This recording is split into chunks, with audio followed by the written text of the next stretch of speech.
Howdy, ladies and gentlemen of the Maroon Faithful. Your Aggies are on deck. They are trying to make it 8-0 for the first time since 1992. That's chasing history, y'all, and history is hard to chase. Very interesting game coming up with the LSU Tigers. So I got a couple questions for you to start off with. These are in the realm of absolutes. These are things that you should never do or never will do. Let me give you a list of what I've got, and then we'll compare notes. Okay. First off, never tug on Superman's cape. Okay. Can we all agree on that? Never spit into the wind. Do not pull the mask off the old Lone Ranger. Okay. And you don't go into Death Valley at night and get a win. Am I right? Tonight we are trying to figure out if A&M can go and mess around with Slim. Okay. That's the key question happening tonight because your Aggies are going to Death Valley Saturday for the night game. Can they make it 8-0? That is the big question. This time of year, teams have kind of started to become who they are going to be. So you can look at the stats and you can decide, yeah, that's pretty much who this team is. You can take a lot more away from that than you could week 2, week 3. But I don't think that's the way to go.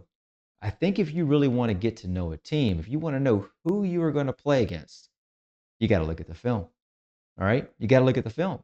If you want to do a position group battle or a preview, you got to know the team. So I think that's the best way to go right now, y'all.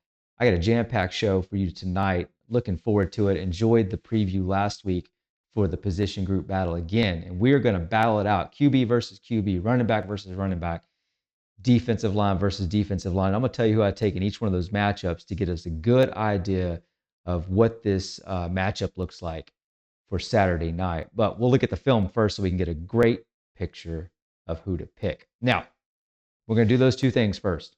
Then I've got what I think is the key to this game. It's a message. It's a message from the man himself, R.C. Slocum. I'm going to play that for you at the end because I think it's the final parting piece that puts all this together to give us the idea of how this is going to turn out. Now, I'm not teasing that too hard in the sense of like him being live. He's not live. It's a recording. So don't think you're waiting around for RC to come to the podcast. Although, hey, RC, if you are watching, man, you just let me know anytime. You're welcome. All right. So let's jump over, y'all. Let's go take a look at what LSU did against Vandy. I'm going to play these for you live, then we'll break them down. So, first clip. Here we go. I call this the tight end slip.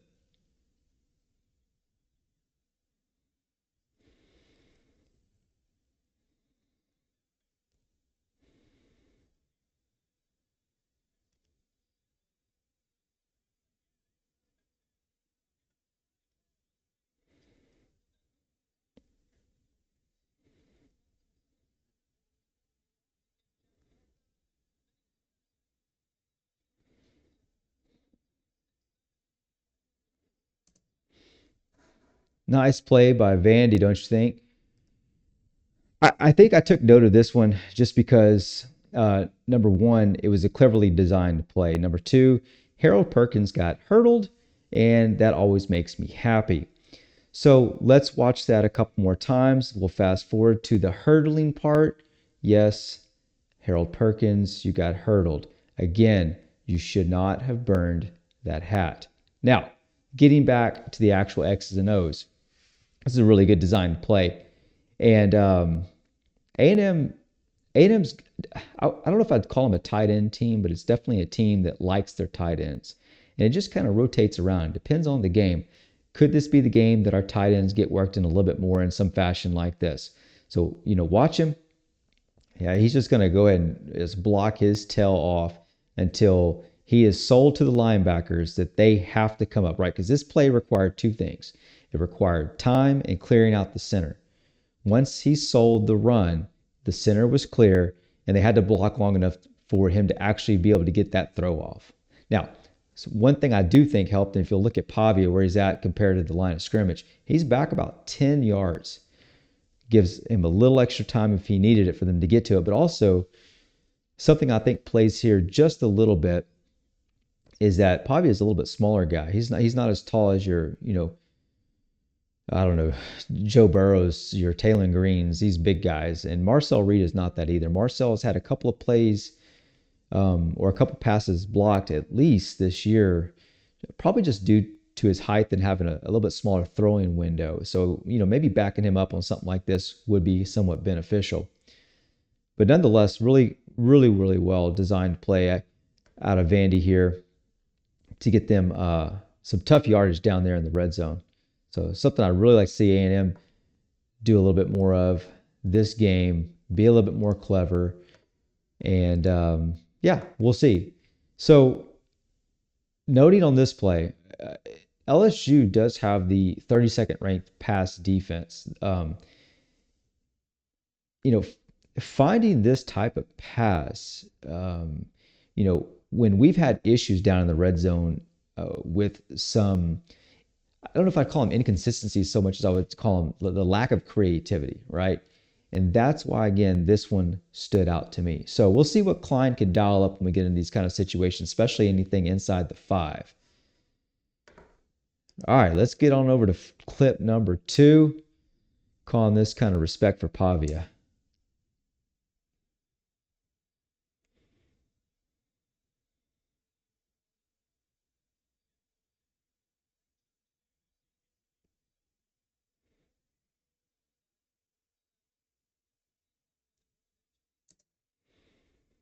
All right, look, you forgot to tell me. I'm gonna blame this on y'all. You didn't tell me. I got to give my disclaimer. I'm an armchair quarterback, 100%. You see something here, you're a coach, you know more. Put it in the comments by all means. I am just like surface level looking over this. I like to. I'm a reasonable guy. I like to be observant, and so I'll just kind of talk about what I see. Please do not take anything I am saying as gospel, whatever you do. So there's my full disclaimer. This guy knows absolutely nothing, but I will watch a play. And what I see right off the bat here is that Vandy's in 12 personnel. They got 2 tight ends out on the field. And I think there's just a lot of respect being had here by LSU for Pavia. So watch the play develop. Now, real quick, the ball's been snapped. Where is Pavia looking? Okay, where is he looking? Let me get my cursor set up for you guys again. Really, frustration sets in when we don't get our cursor on the screen for you. There we go. So what is he eyeing? I'm pretty sure he's eyeing this safety right here, or this dime guy.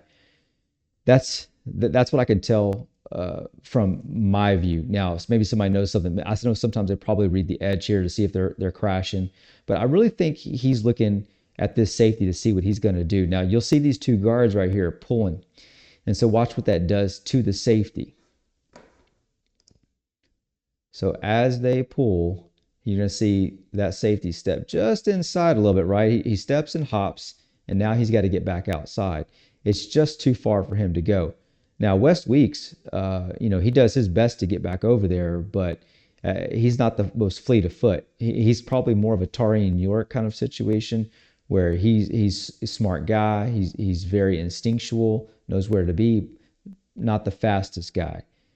Harold Perkins is this one right here that's getting blocked. Now, it looks like to me he kind of goes mostly center mass. I think maybe if he had got a little more outside, he'd had a better shot of this, but he didn't get up the field at all either. And to be quite honest, this is a fast 6 is fast. So Aggies, as you're watching this, LSU, as you're watching this, we've got 2 guys we do this play something similar to this with really well.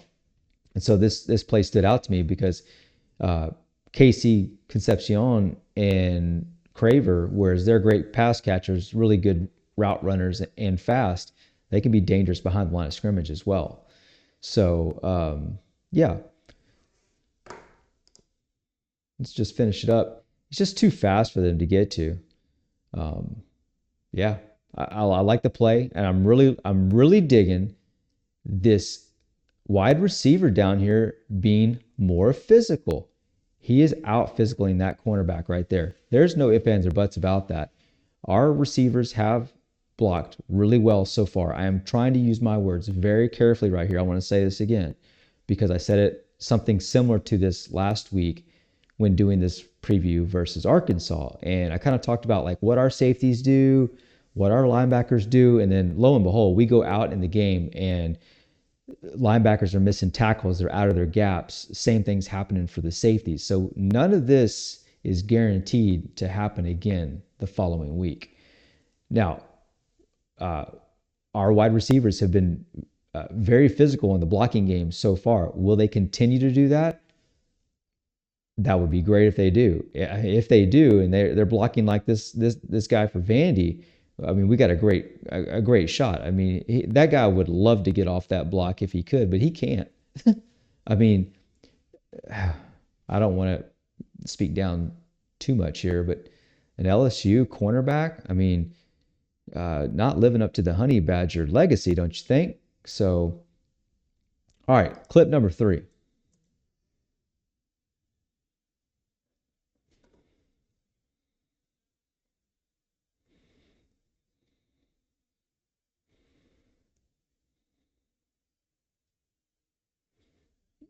I don't.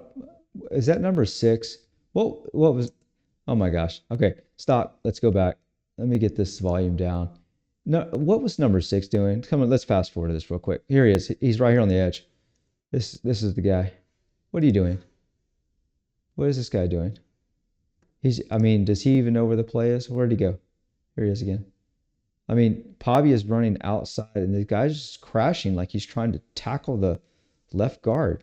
Like everything you are doing is bad. Nothing you've done here is good. Um, there's a clip from Ghostbusters that comes to mind here. I have to try and find that and insert that in here. This kind of stuff makes me want to drink.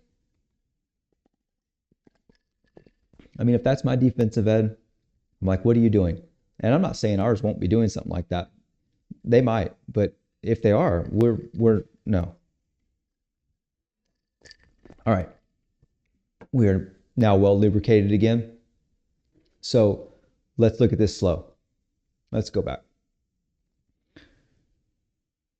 Again, I just don't like the angle that Harold Perkins is taking here. I think what's happening is they think Pavi is going to run it, and he does a lot of this game. Don't get me wrong. I just think the combination factor, and I mean, I don't know. I'm not an LSU fan, so I'm not trying to make excuses for them, but maybe just sometimes you're just not in the right play and the other team just runs the perfect play, but I'm not sure how the safety works into this whole factor about like what's going to go on over here because I mean if you're geez Louise, if your cornerback is going to get locked up like this again, what's happening? What are you doing? I mean, the guy's he's not doing anything. Now, that's not a huge gain, but even got Pavia out. I mean, throwing a shoulder to Harold Perkins. Now, when you're inside the 10, 5 yards is 4 yards is a big gain. So I don't know. Just a lot of this just didn't make any sense. I'm not sure what LSU was thinking on this one. Perhaps they can get this kind of figured out. This game's going to be really interesting because there's a lot of things that are going to be going on that are going to, in my opinion, help them. Okay. Couple things to note though. LSU has the 41st best rushing D. Now they gave up 239 yards on the ground to Vandy. Now Vandy's got a very similar game to A&M in my opinion. I've already referenced the 12 personnel quite often. We love to run 2 tight ends.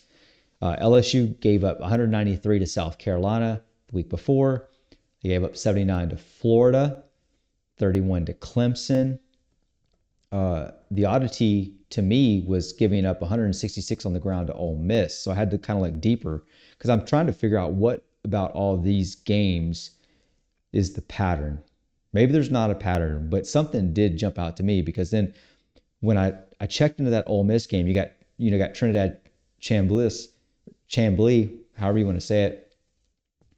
And he's their second leading rusher. And I haven't really looked at Ole Miss a lot this year, but he's definitely a Kyler Murray running type. He's a handful. And I did not realize that beforehand. And so once I did, that made so much more sense. South Carolina, you got Lenore Sellers. They don't give up hardly anything to Clemson. Why not? I'm going to offer an explanation. Maybe it makes some sense. You got Cade Klubnik. I mean, this guy's not a runner, right? Okay. But they go, whole Florida to 79. So what's up with that? Well, you would think Lagway's a runner, but as we know, he hasn't been running this year. So I think all this kind of starting to come together and makes a lot of sense that they're having they're having trouble with dual threat quarterbacks at this point. I don't think there's any other way to put that. So um uh, geez. So I think I'm right on that, but I don't want to put it out there as gospel, to be quite honest, right? It's hard to say this is the way one game went and the next game is going to go that same way, but all that stuff seems to make sense.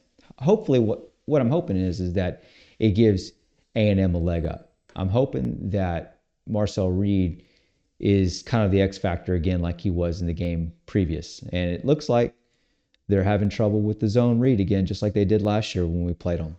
All right, it is time for this uh, roster battle, right? We are going to start off with the big dogs. We are going to start off with the QB. So, who do you got? Think about it.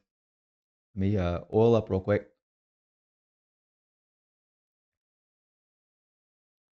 QB.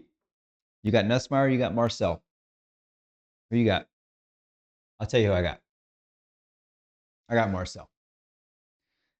Not because I'm a homer and not because I'm wearing maroon colored glasses. This is where the stats come into play. I made a pact with you guys that I would try and give you as even of a take as I possibly could. I don't want to oversell the Aggies. So, Tigers, if you're listening, I don't want to oversell them. I don't. I want to give an honest, even prediction or assessment or review, whatever. But I'm going to take Marcel here. He's got 15 TDs. He's got 4 INTs. Nuss is completing 66%. Uh, Marcel's doing about 61%. So, I mean, that's a shade in Nussmeier's direction. However, Marcel's doing 8.8 yards per attempt. Nussmeier's doing 7.1. So I think whenever I looked, Nussmeier had something like 14 TDs and 5 INTs. It was an obvious difference between the two. They were neck and neck stats wise. But even if I was going to give you the neck and the neck, um, Marcel's got 241 rushing yards. Marcel's got legs. Marcel's more dynamic from an elusive standpoint, from a playmaking standpoint. You're just not going to get that from Nussmeier. And from everything we can tell, Marcel's delivering the ball just as well as Nussmeier is. Perhaps that completion percentage is higher because of the reasons I mentioned before. There's a lot of passes that are just not being thrown downfield. And rightfully so. The LSU knows he didn't have a whole lot of time to throw. The offensive line's not giving him as much time as they would like. It's not good. It's not. So the short, quick passes are probably going to continue, which is actually going to benefit them in some ways because it's going to prevent us from probably getting as many sacks as we may be wanting to get or used to get. If we're going to get a sack um, this week, we probably would be able to get home with something like a safety blitz, something like that. Sanford coming off the line on the backside, because unlike Taylor and Green, Nussmeier probably won't be able to spin out of that, or maybe we'll get something with Hicks or Regis coming up the middle from a defensive tackle standpoint to get some type of sack like that. And that's where I would expect those kinds of things to come from. Later in the game, I think is when you're going to probably see the Cassius Howell come out. So they'll probably, especially if we're ahead and they can't, they're looking to make up some ground and it's starting to force them to throw a little bit longer, take a little bit more time in the pocket, something Nussmeier just probably will not be able to stand up against. So That's a little extra, but for quarterback, I got Marcel Reed. So we got 4 categories on offense, 3 on defense. A&M takes the first category. Running backs. Who do you have? Who do you have? Okay. Jeopardy music plays. And then my answer is A&M. I have A&M's running backs, and that's even without Le'Veon Moss. Okay. Reuben Owens, to this point, has more yards, more TDs, and a higher average than uh, all the other running backs for LSU. That includes, um, so like for instance, um, Ruben's getting 5.6 yards per carry. Durham's getting 4.6. Okay, um, and this is kind of odd if you're thinking about it. Reuben Owens has not played that much this year, so for him to be in this particular spot has to say something. But if that wasn't the biggest deal, I mean, you do have Amari Daniels, who's a very seasoned back, um, probably more talented is Morrow. So all 3 of them will definitely be getting some plays. Should be leaning on Reuben Owens. And look, I mean, the facts are facts. I can't lie about these stats. You can go look them up. This is what makes them so great. So if I'm using my maroon colored sunglasses, how am I going to do that with these numbers? I mean, A&M's ranked 5th in the conference. LSU is 15th. I mean, what am I supposed to do with that? I A&M running backs, wide receivers, A&M. You can't. There's. It doesn't mean it's going to work out this way, but with Craver and KC, um, I mean, Craver's first in the SEC in receiving yards, and KC is sixth. LSU is 50th and doesn't have a wide receiver in the top 100 of the NCAA. Xavier Thomas, I think, should be a very respected wide receiver. Brown, Anderson, uh, Trades Green, um, all weapons, all something. They just can't get them the ball, right? They just can't get them the ball. They don't have time to push it down the field. And the Trades Green may be the biggest untapped talent they have. Now, untapped is relative. They've definitely used him. I just don't know if I would say, or if LSU would be happy with the amount that he's getting used and the play calling that's been done so far by the OC. They probably would like to work him in quite a bit more. He's a matchup nightmare, something like 6'8". But regardless, they are where they are. The numbers speak for themselves. We'll see if they can change that Saturday. So A&M 3 for 3. Offensive line 4 for 4. Sorry, sorry, that has nothing to do with that. There isn't. There's not a way around this. I can't emphasize this enough. I don't even get the option on this one. And really, I kind of haven't got much of the option on any of these so far. Maybe quarterback and running back, but not wide receiver, not offensive line, not the way this is working out. PFF graded LSU's offensive line 49 overall. Pass blocking 43. I mean, A&M's O line has been this season. Their experience, they've graded them number 1 in the country for total block, all over, overall blocking multiple times, and that's after having had a game with 13 penalties. That's how much this line has grown. They really didn't grow. They changed that up. They made that not a part of their game. Um, and if it weren't enough, like I said, Tyree Adams is out. Your left tackle's out. So how do I can't take offensive line. I don't mean to sound like so brash about this. It's just it's kind of a no-brainer, isn't it? Okay. So let's go over to defense. I got some good news for you, LSU. I'm going to take your cornerback situation. I am. I am. You got Delane, you got Woodward, you got Cooley. Um, we got Des Riggs, we got Will Lee, and I think our guys are good. I am not down on our guys at all. I think by the numbers, your guys are a step ahead. I do wonder if that has anything to do with the matchups you've had so far. I really do. I think we'll find out a lot more. Right now, on paper, I'm going to give that one to you for sure. Cornerbacks, but it's pretty close in my opinion. Uh, Tyreek Chappelle did not have his best game this last week, in my opinion, nor did Will Lee, nor Des Ricks. Ratcliffe certainly didn't have his best game. And from a overall tackling standpoint, the whole unit just didn't work well. But I'm going to tell you, LSU, and this goes for the whole defense, but mainly the back seven, is that Elko did not give a defensive award after this last game. And he's done this only once before, but he did it with the offensive line. And when he did that, the offensive line came out the next game and made significant improvement. This defense may be poised to make significant improvement from what they did against Arkansas, which was just a horrible tackling effort all around for everybody, maybe excluding the defensive line. Now, linebacker. This is a bit of a toss-up. I'm inclined to give this one to LSU, but I have objections. I'm going to make objections. Whit Weeks is out. Okay. Sanford did not play his best game last week, but has been lights out otherwise, filling in for Scooby.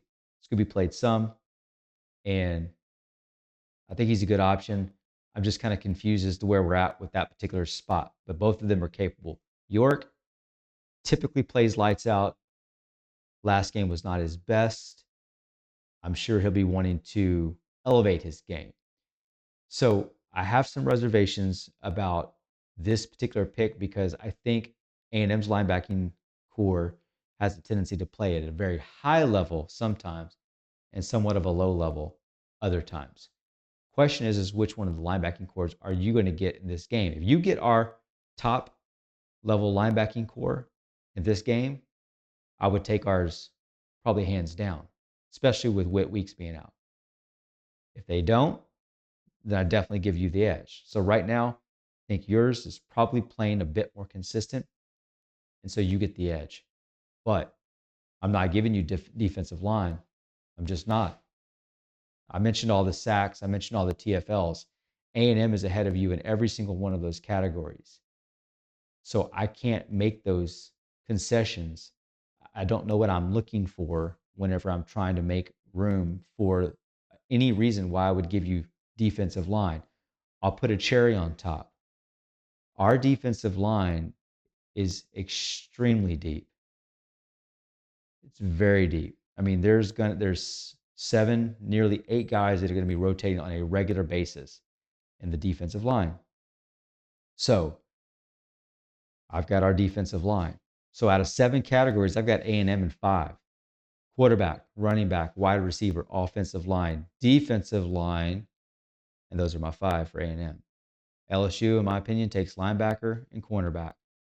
Their defense is what's been keeping them in games. Can their defense keep them in this game? This is going, again, to be a game at Death Valley. I think we again have a situation where A&M is playing the mangy, lame dog, and this is actually not meant to be a downer on LSU team. I'm not comparing you to a terrible dog. It's the motivation behind the dog that I think gives the best picture of who you are right now and what type of team we're going to get. A&M's got a lot of criticism for playing a Notre Dame team that people didn't think was that good, or playing an Arkansas team that's got 4 losses.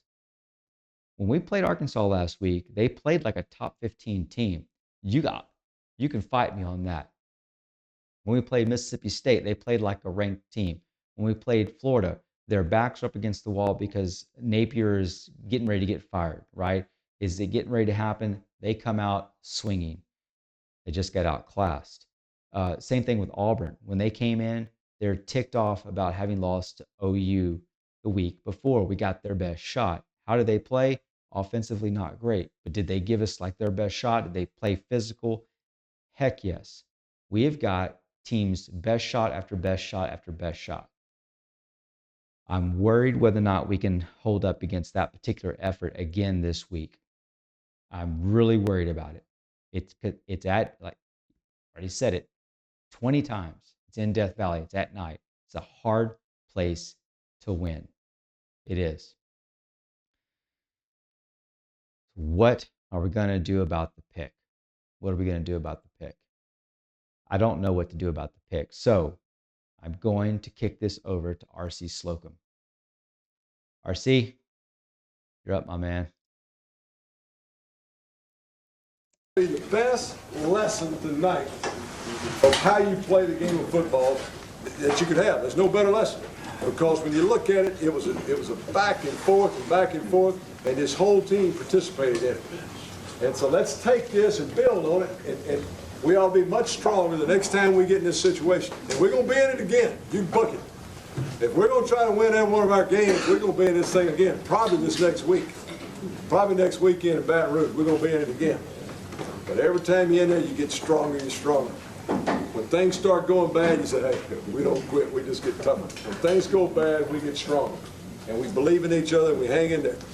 Now, part of that is that us coming off that field and taking these trophies back to Texas with us and winning that game, that's what we came out here for. Yeah. We didn't come out here for individual things. We came out team things, but byproduct, we got the most valuable offensive thing, we got the team trophy.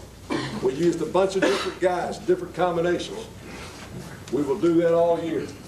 The team does whatever it has to do. You heard it right there at the end. A team does whatever it has to do. Can A&M do what it has to do one more time before they go into the bye week? I believe so. I believe so. I believe that discipline and violence travels. I've got this game 24-21. A&M makes it 8-0. We'll see you on the flip side, y'all. Thanks for joining me.